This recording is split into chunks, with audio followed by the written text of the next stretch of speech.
Great conversation that I'm looking forward to. Over the past week or two, we've already been on calls or in discussions about topics to try to get the most out of this over the next 40 minutes or so that we have. So I've blocked this off into three main buckets, if you will, but there's going to be overlap as well. So with Joyce Chang, just right here, Global Head of Research, JP Morgan, we're going to be talking a little bit more about the research side of things with big data as well as forecasting. And then we also are going to be talking about the soft skills, the leadership that's needed that I mentioned in terms of the humanity, from the research to the humanity in terms of soft power skills with Eugene Kelly at Colgate-Palmolive and about conversations that are there in terms of business strategy. And then finally, we also have over at IBM, of course, with IBM, we have to talk about the technology and about AI, artificial intelligence, as well as any new business strategies there. So let's start if you don't mind, ladies first, with Joyce. Tell us first, through the lens of D&I, because that's why we're here, in terms of JP Morgan's best practices in the AAPI space first. Yeah, so I'm the executive sponsor of our Asia Employee Network. It's called Aspire. And we have about 9,000 members through North America. But that's focused on junior talent and retention. And so I think, like a lot of companies, it's a pyramid. You have a lot of junior people, and then you begin to lose them at the VP level. So last year, we added another layer of leadership to the structure that we have at JP Morgan with the Asia Executive Forum. And this is all managing directors. And we really decided that we needed to look at the point where we saw just challenges emerge. And that is often at the vice president level. As an analyst or associate, you have all of these training opportunities, and everybody sort of goes through a very similar experience. And then once you actually get to the next level, that's where you begin to lose a lot of the diversity, a lot of the gender diversity, the diversity across groups, whether it's Blacks or Latinos or Asian Americans. So we developed something, and the one that I lead, the work stream that I lead, is called VP Academy. And that is something that's a full year program where it's coaching. It's about presentation skills. It's about developing your EQ along with your IQ. It is about how you intelligently network. And it's something where it's different modules. We use internal and external speakers for that. There's another segment of it that really focuses on how you get people to the managing director level. Which is much more individual coaching as well. So, I think that just on the big data AI side, we do have so much of the talent that we're bringing in actually is coming from PhD programs. There's a lot of Indians, frankly, that have been the dominant share of a lot of the hires that we've been made, and also using the center that we have in Mumbai that actually supports a lot of the research functions. I mean, we have about 120 people in Mumbai, in addition to everyone who is in one of the major locations who actually support us. Great, thank you very much. Let's go to the humanities side of things with Eugene Kelly at Colgate-Palmolive. Joyce was talking about some of the issues with diversity, but you being Chief Diversity Officer, tell us about the challenges as well as the successes, of course, as well, that you oversee.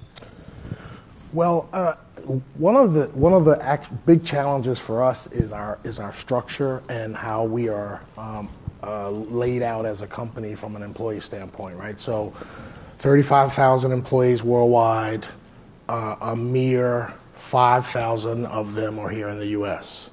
We operate in 80 countries or so, and so what happens is that it's very, very difficult for us to develop kind of a single-pronged strategy with regard to how we develop anyone. And we have an incredibly diverse and large population from the Asian regions, and our challenge is to figure out what the top areas of development would be in order for them to ascend to the senior ranks. And what we did some time ago was to take a look at why some of our top talent was not ascending as quickly as they needed to. And we isolated some of the particular skill points or points that we thought were skill points to keep them, that kept them out of that room. the room of the seniors. What we came up with was a program that actually helped for them to understand what some of the those points were, not to change them, but to have them understand so that when they're communicating, they take those things into account with senior leaders.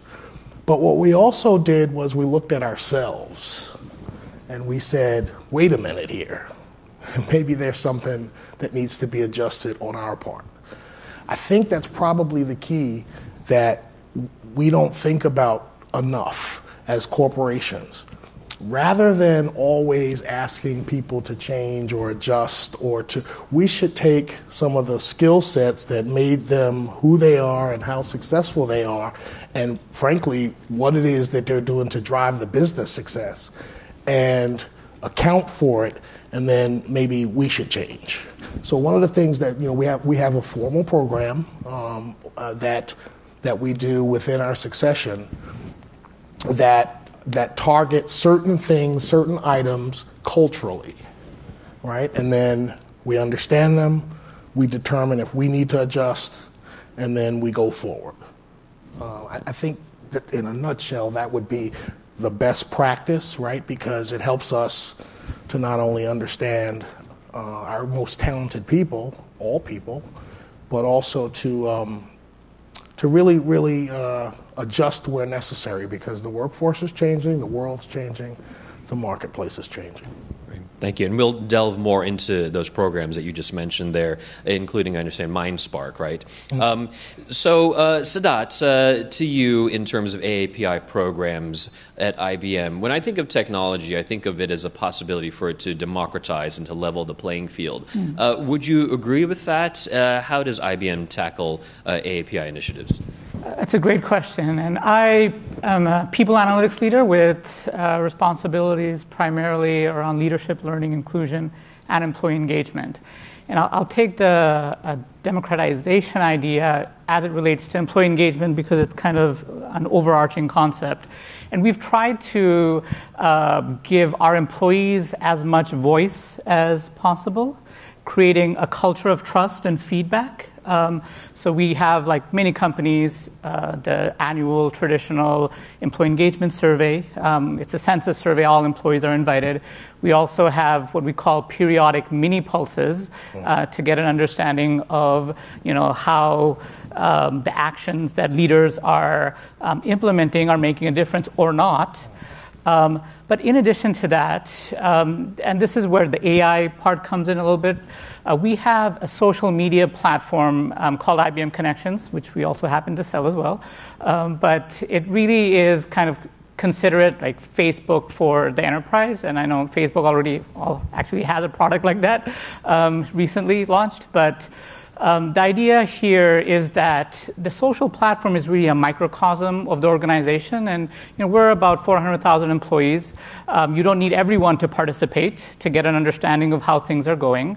But nonetheless, we have built tools that allow us to analyze the public comments. So when we launch an initiative or a senior leader has a webcast or a blog post, we can instantly get the reaction. And what we have found is creating that culture of trust does not happen overnight. It is certainly a journey. But through our actions, and this is related to what Eugene said as well, that the company has some responsibilities here as well. So through our actions, we've tried to demonstrate to our employee population that your voice matters, and these are the actions that we've taken based on it. So very quickly, if I can give an example, we had an employee, and it's interesting, Bo with Uber just talked prior to this, but we had an employee, this was a couple of years ago, essentially it was a blog post, but it was phrased as a petition that IBM should be reimbursing for ride-sharing services like Uber and Lyft. And for historical reasons, based on experience in other countries around insurance and safety, IBM just didn't have a concrete policy, but it was perceived as a policy that we wouldn't reimburse for these type of services. And this employee wrote very persuasively why it's not only in the interests of employees, but also in best interest of the company to reimburse. And very quickly, that got a lot of likes, a lot of comments, and through our tooling, we were able to see that that's trending. So what I did was then alert our senior vice president of HR that we need to do something about this. And to give her credit, Diane quickly got her team together and evaluated, what is the situation. And within less than 24 hours, by the way, this is all happening. So she didn't send out an email or other type of communication. She wrote as a comment to that blog post that we have heard you and we are changing our policy. So you can imagine the wonders that this would have done for and has done for employee engagement. Thank you. Raising diversity, not just at the junior level, but also at the C-suite level, is something that for all of us who have been to one of these have probably heard every single time. How do we get more people? So I want to delve into hiring practices, but before we get into those practices, people need to be qualified. They need to be skilled. They need to be talented. In terms of the skills that are needed, Joyce, from big data and forecasting, talk a little bit about that, and then we'll get to that second level of inception layer and how do you recruit those folks, and planting the seed for you guys to also answer this question. So Joyce, what do people need to know in terms of big data and the numbers that you're looking at? Well, we really have changed some of the recruiting practices as far as what we look for. We hire many fewer traditional MBAs now. We're going directly to the PhD programs. We're getting people who have math backgrounds, physics backgrounds, statistics backgrounds. And July 1st, the head of Carnegie Mellon's artificial intelligence group actually is coming over, taking a leave, and coming over to run the artificial intelligence group at JP Morgan. So it's a different set of universities. It has a lot of Asians in that recruiting process, just given what the specialization is. And what I do see is that at the junior level, you have a lot of Asians, and then it really does change as they progress through their career. And so it wasn't so much the recruiting piece of it that we needed to focus on. We needed to focus on retention, opportunities, visibility. Do you have the right kind of opportunity, and not just the technical skills, what you need along with that. And big data is like every company needs to become a technology company. Just like you need a certain set of core skills like reading and writing, you're going to need the technology skills. And when I started working in banking, you could be a very good generalist. So many products were just getting developed that was a way in which you could go. But now, the world has changed. This is a generation that doesn't want an intermediary. They want to be able to do things 24/7. They want to be able to do it on their mobile phones. And I think that Sadat can talk more about it. There's also really large competition. China has been able to move a lot faster than the United States in a lot of areas related to artificial intelligence. They don't have the same privacy concerns. They have 6 times the patents that we do right now when it comes to this field. And a lot of the startups are funded by the government. So things are changing very rapidly, and we are looking for a different skill set coming in, but also what we do with our existing employees to get them comfortable with it. So they're not so scared of big data and AI, because those are really big buzzwords. And what is big data? It's totally prone to abuse. It's basically data outside of a standard set of time series already used in forecasting. And so that could be just things where some of them have been around, but we have different ways of aggregating it, but some of them are new, like looking at online sales, looking at crowdsourcing data that's anonymous, looking at sentiment data. But there's a lot of things that have been around forever, looking at central bank data. But it's very much, I think as Sadat said, we do a lot of things where we look at the language as well. So one thing I did in the research group is we looked at about 250,000 research reports we'd published over 5 years, the overweight, underweight, neutral, and just sort of what information we could glean from that.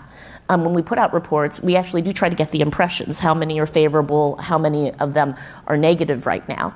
And I think you kind of need that. You need that sort of real-time feedback that you don't get in traditional economic indicators that come out with this big lag. So we're just looking at different ways that we analyze data. So there's things like the satellite data now that we use when we look at retail and shopping malls and the trafficking that comes in. quick pause there, because as we talk about this, and I'm glad you say, some people are a little bit nervous or a little bit fearful about data and AI, et cetera. Who here is comfortable with data sets and forecasting and artificial intelligence? Raise your hand. Be brave. Be brave. 1, 2, 3, 4, 5, 6, 7, 8. You already raised your hand. 9. Not many people. So, that definitely speaks to what even here our straw poll in our audience is. Sadat, bringing you in, a quote in our preps was, people have an uneasy, technology is an uneasy area where people are clueless about. Talk about the skills that you are looking for, first for rising employees, for folks at the junior level, and then we'll go into the C-suite. Right. So really, we want people to be comfortable with digital skills, given, not surprising, we're a tech company. But that also includes some of the soft skills as well, in terms of communication, the usual suspects, but also, project management, agile ways of working. But overall, from a kind of psychological point of view, one of the traits that we really look for in employees, especially junior ones, is this idea of a growth mindset that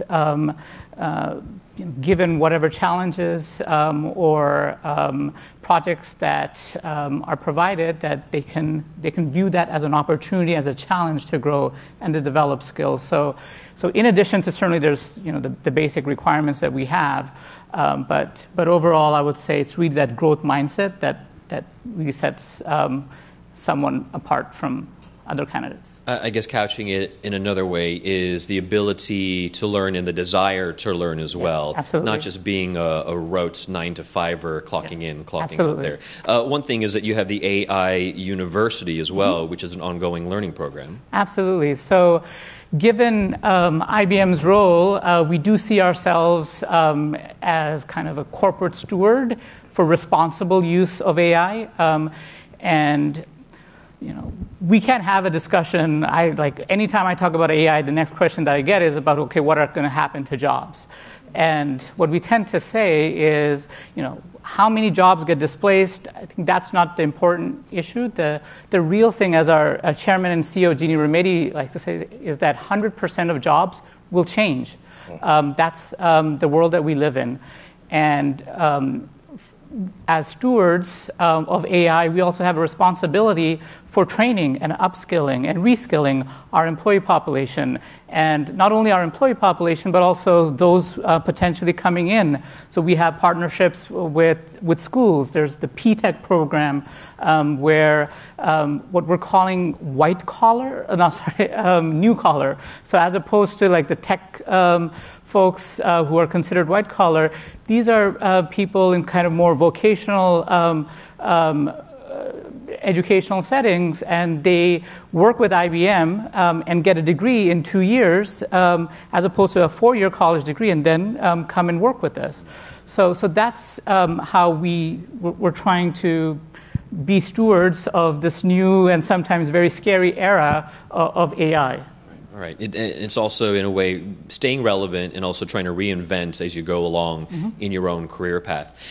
Eugene, for you, when people come to you, or do people come to you and say, hey, at my company or, in our company in Colgate, this is what's needed, how can we change this? And I ask that through the lens of other folks who say, you know what, maybe our company isn't as advanced as what you guys are talking about on stage. How do we start to get this so that there's continued learning so that people stay relevant? Yeah, it's a great question.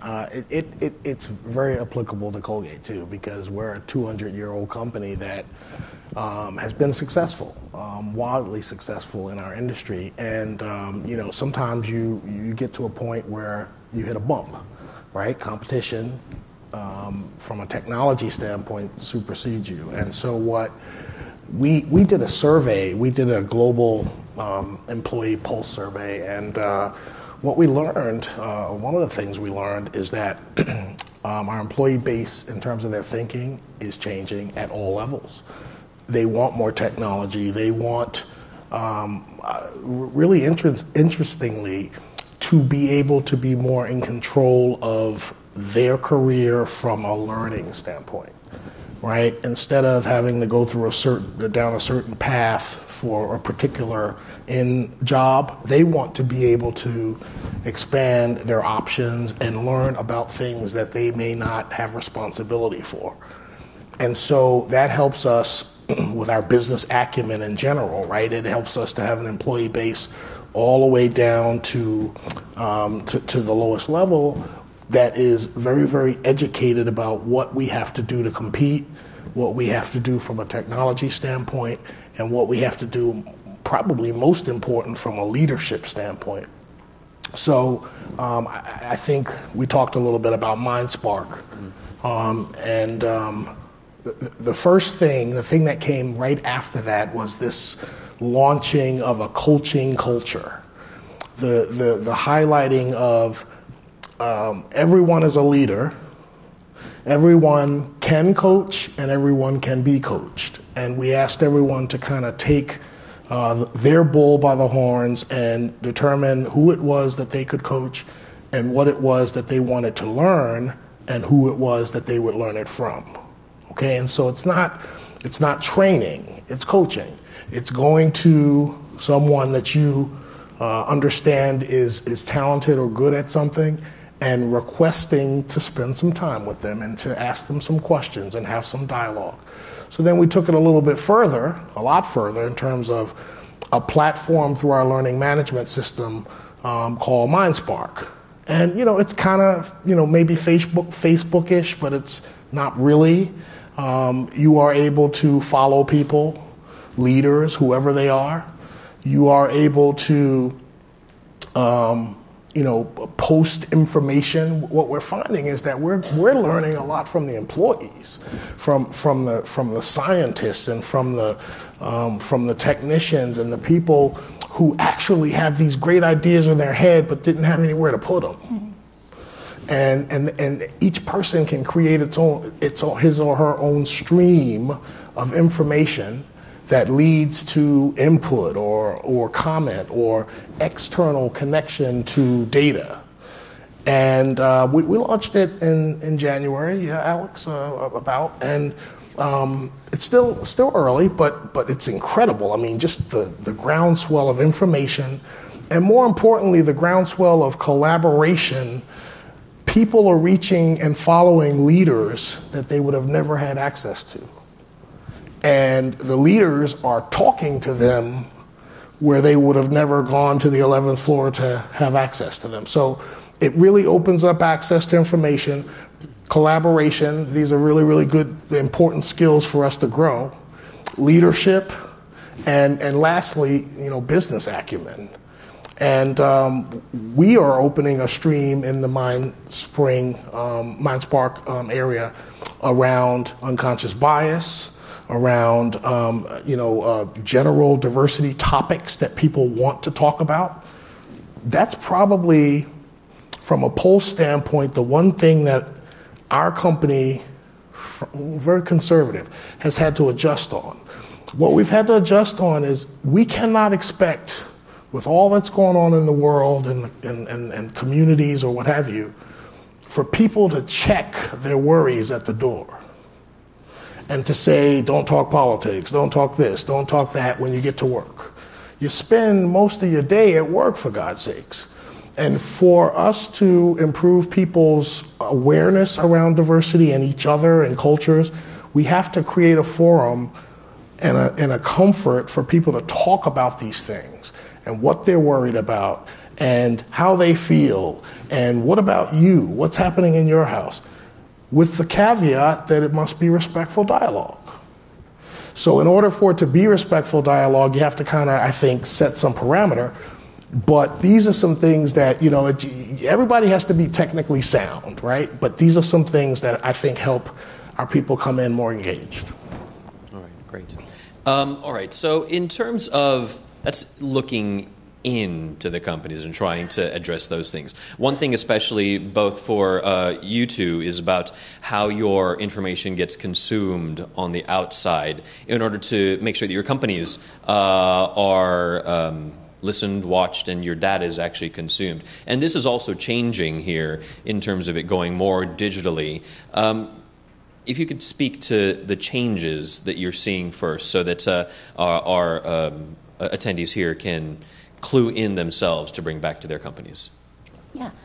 So, I could see how few people raise their hands and saying that they're comfortable with data. So let me just give you an example. We introduced that you could pick up our research on Alexa. So how many of you use Alexa here? So a lot of people use Alexa for music or turning on and off the lights and all of this. So we introduced it on Alexa. There was all this fanfare about it. And then I wanted to look at the data on how people were using it. And I saw like all of our competitors had tried to check it out. But I saw that for the client side, it was actually just a handful of clients because we all have a lot of things in common. We didn't grow up with all of this. So actually for our research, we've done probably more than 50 research reports using big data and natural language generation and all kinds of different techniques since the beginning of 2017, but 90% of it's still read by email. So, technology has always been part of our lives, right? I mean, from when I started, there was no email, there was no internet. And so I think everybody looks at this as a daunting thing. It's going to change everything overnight, but it's really been much more gradual. We started by outsourcing more things to Mumbai. Then there's another layer on top of that as you look at the big data AI part. And when you look at what can really be automated, it's things that are more about operational efficiency. It's not about judgment. I mean, you still need the human judgment for the turning points, the opinions, and that's what people need to use to make their decisions. Your data can inform you more. About that. So I think part of it is going through some of the hype, but the way that people consume right now, you now can pick up our videos on your iPhone, and we find that people are reading less and they want more video presentation. They want it available on mobile services, and that's why we launched Alexa. But that hasn't quite caught on the way that in a big wave yet. But that's something that's available right now. So there's the mobile hits, there's the video viewership, but actually email, the old traditional email, 90% of our research still gets consumed that way, and we put out 140,000 research reports a year. And we have, I think, something like 266,000 unique subscribers who actually look at what we do. So I think you have to sort of, break this down into different pieces. I mean, it's easy to make it sound like, when you see some of these sound bites, well, everything's going to be automated. Half of the jobs are going to be eliminated. Things go in sequences. What can be outsourced? What it can't be outsourced. What is sort of your operational efficiency versus where you need active judgment? All of these kinds of things, I think you should need to be separated when you have the conversation on how big data and AI are changing your operations.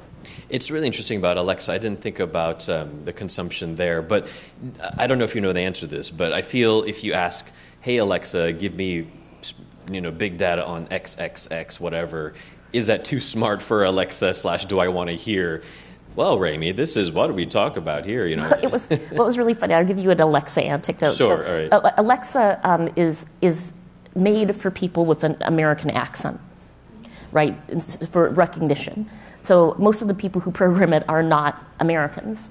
So look, my name is not hard. Joyce Chang is not a hard name. Right. If you can't get Joyce Chang right on Alexa, there's probably a big problem. But the way it was going in, because all of the people who were programming us, it was like Joyce Chang. So I wasn't coming up, right, as the head of research. And so then I started doing random checks, right? Let me just try, because we had some really complicated 8-syllable last names from people who are from Sri Lanka. And I mean, there's a lot of researchers who are from all over the world. There are Greek names, there are Russian names. And the recognition initially was really low because Alexa was programmed to recognize an American accent. Right, so we had to go through this whole, and most of the people who are programming it, a lot of them are, have been educated, advanced degrees, but they grew up in different countries. So I think that so I think the adaptation, there's a lot of hype about it that needs to be broken down, and the whole thing, like who's comfortable with the data set. Some of the data is not good. Right? I mean, so I was reviewing one report about the random forest. So, there's different ways in which you can do machine learning. You can do supervised machine learning, which is like how one data set informs another. Then you can do unsupervised, which is kind of like can you come up with signals that drive things? Can you develop a random force? And so I was going through this and all these equations and 50 pages later, so are you telling me the random force is random? And they're like, yeah. I was like, okay, thank you for that. It's really good to know. So data quality is still a problem. You don't have the data history. If really 80% of the data was created in the last 2 years, how much of it is really good data that's going to inform you? So I think it's very possible to break it down into sort of more manageable ways in which you look at how you use it intelligently. Right, and the data always needs to be updated, of course, monthly, whatever, yearly. Sadat, I saw you nodding your head when Joyce was talking about video consumption. I'm wondering if you have any thoughts on that. Also, at least from the journalism perspective, I feel that people still want to read more than watch video, but maybe I'm just the older set, I don't know. But what do you see in terms of your purview? I would say it's more of, we see more of a inclination towards mobile, whether it's text or video. And is it millennial, not to throw too many questions on you, but is it also generational? I tend to not want to draw these type of distinctions, but again, some of the more younger folks kind of grew up with iPhones and all this technology all around them, so they may be a little bit more comfortable. But that's not to say that from like the baby boomers or other generations aren't also on their mobile phones looking at videos and text. So we haven't done anything as fancy as Alexa, but probably Watson. You can speak to it as well, and for different applications you can get answers.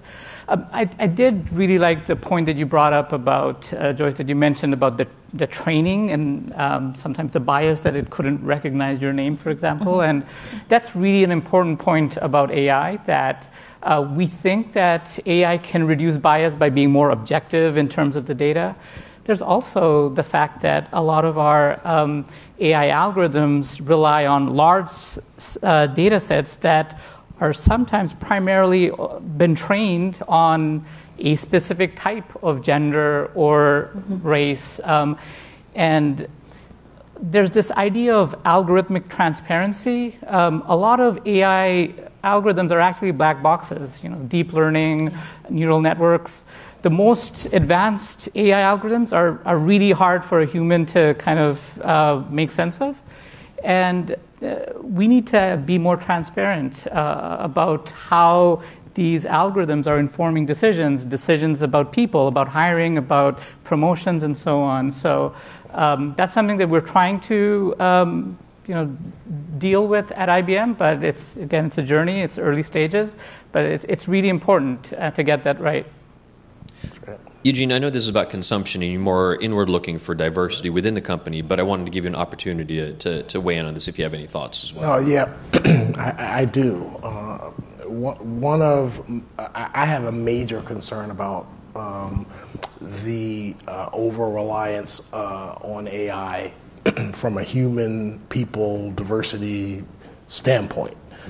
I think what we build into whatever AI device or algorithm, remember we're building it from a human perspective, and you will never, as we said, be able to, judgment, right? Sometimes judgment is based on situation and, and what's right and versus what's wrong. And I think that we can't rely completely on AI to make some of those calls. Additionally, I think that, as we said, the bias that could get built into AI is frankly something that we're right now actively working on trying to not eradicate but become more aware about, right? So in Colgate, we're launching unconscious bias from, with a three-pronged approach. We're looking at bias in talent acquisition, bias in succession planning and talent management, and then bias in, more importantly, performance management. And we're looking to, try to make sure we can get our arms around that effectively so that we can make decisions that are not unduly biased to the wrong place.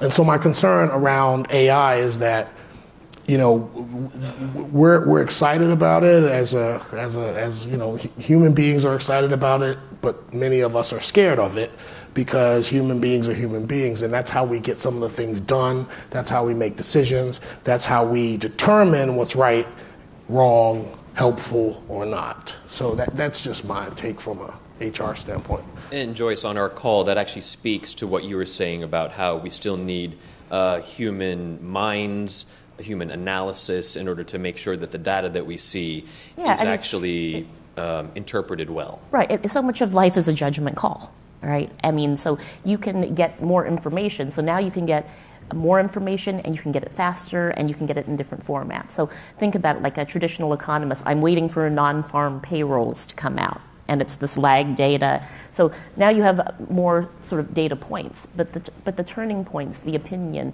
the quality of leadership, I mean, there's not a machine that's going to tell you that, but there are still ways where it can make you operationally more efficient. And that's why I would talk more about that aspect of it. It can improve your efficiency. It can actually let you process more in a faster amount of time, but it doesn't replace that. You're going to really have to have the judgment for where there is a turning point, where it really adds value, where you should discard it, where there just hasn't been enough back testing, enough of a precedent from it that you'd want to use it to make any future planning.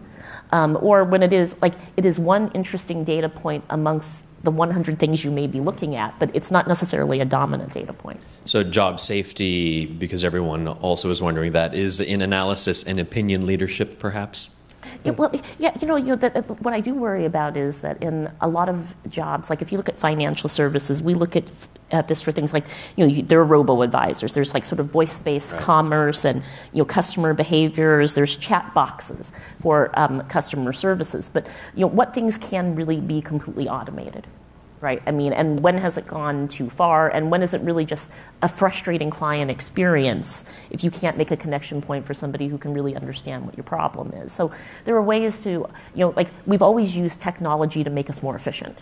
I mean, big data AI is no different than when internet was introduced, when we all went from email. When I started, as a research analyst, like in 1890, a lot of countries didn't report their data more than once a year, 3 times a year, or they had no history of reporting data.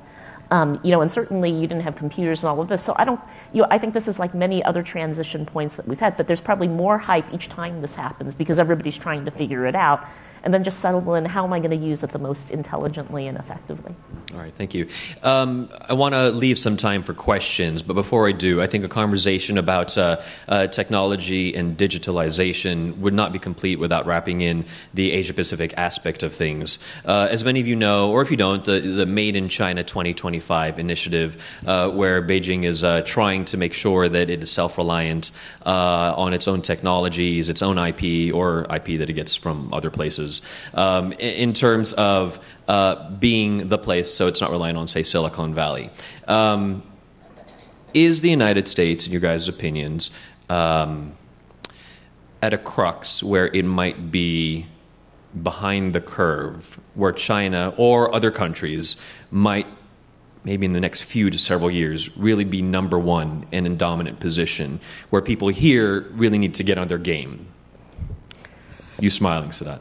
Yeah, it's hard to make a prediction, but one advantage that China has, for example, is the population. And a lot of the AI, as I was mentioning, the algorithms really rely on a lot of data. And with the Alibabas and the Baidus and the Tencents of China, they have a lot of data that they can utilize to understand consumer patterns at a very granular level. Certainly Amazon has perfected that, but I think for a lot of industries, the data from China, the advantage of data, which is really the next natural resource, that is a unique advantage that lies in China.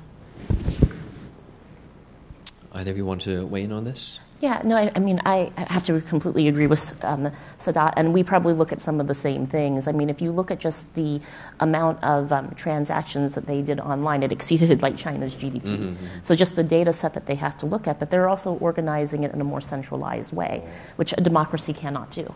Right, and they're funding it as well. So you see things like there's 6 times the number of patents in the AI area in China compared to the United States. Anyone who's gone to China, they are further ahead in face recognition. They're further ahead in going cashless. And they have a different strategy also on how they're investing. So their China's go out policy, which is now getting more challenges from the United States, they tend to invest in minority shares of foreign companies, whereas the U.S. strategy has been to get a majority share. So they have actually a lot of minority shares. This very big bandwidth of minority shares. So the whole way in which they manage that overseas, you're seeing that come to a head right now in the United States. There are other areas where I think they're going to move more quickly because the AI will allow them to do that. Like they don't really have a comprehensive credit infrastructure, so some of that online lending will probably be done more that way. But I think China also had this mandated very much in their development strategy. Like we want to be in the strategy, then we want to be a leader here. They had sort of the minority share acquisition. It was a different centralized strategy that a democracy just would not put that into place, couldn't put that into place. The privacy concerns are also ones that they don't care about. Mm-hmm. So, this gives them a lot of advantages that are, it's not a replicable model. Right. Sure. Just want to have one final thought if you wanted to chime in on this, or Colgate-Palmolive's presence in China as well, or if there's anything that you wanted to wrap into this.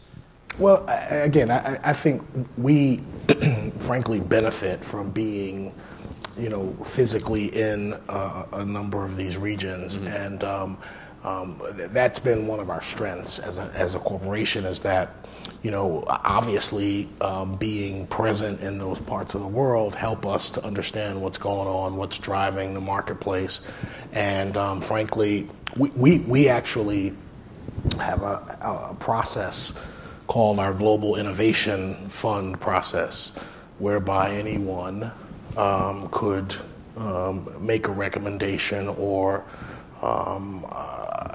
craft an idea, whether it's a product, a process, a technology, or what have you, and we have $1 million a year set aside to seed that idea. So I think from our standpoint, we just look at it as who's competing with us on the ground from a retail product standpoint, consumer product standpoint, and what are they doing in that particular region, right? So we think globally and act locally. And then what we learn, what we're struggling with from time to time now is the local companies that are able to be faster with the technology that exists, and so they're creating products that, from an efficacy standpoint, can replicate what we do, regardless of the fact that we've patented around all of the ideas. So we just have to think locally and try to figure out how to compete locally in those parts of the world. But again, if we were only in the U.S., it would be a terrible concern. The fact that we are regionally hubbed in different parts of the world enables us to get at those ideas. Competition is good. It keeps everyone on their toes. That's and right. In some way, may the best country win in that sense. And sometimes some of the biggest, toughest competitors are little. Yeah, startups.